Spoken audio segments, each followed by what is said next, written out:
And so we'll go on to our next point about how to analyze coronavirus data. So, kind of which metrics do you look at when it comes to looking at coronavirus? Because we know Trump recently said that we've done more tests than anywhere in the world. It's like, big man, you've got one of the biggest countries in the world.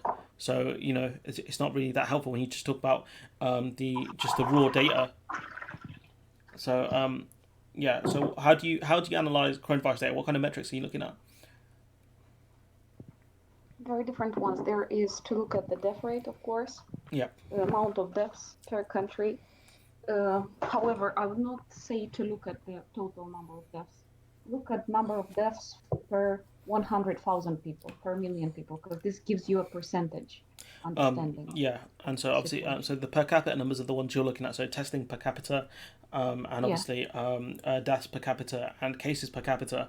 But at the same time, I think like looking at methodology is really important because the US methodology is very different to the UK's methodology and to Belgium's methodology. Which I think Belgium say that if it's if you suspect it's coronavirus, then you should write it's coronavirus on the death certificate, which is one of the reasons why Belgium's death rate is so much higher than the rest of the world.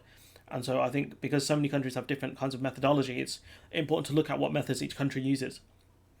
Because in America, the CDC was saying if it's suspected coronavirus, put that on the death certificate. But a lot of states aren't doing that because they want to make their states look like they're doing okay. Because obviously the governors, their jobs are on the line, essentially. yeah, So look at per capita data, but also look at the methodology that each country uses, the ones that you're looking at. I think that's another important one.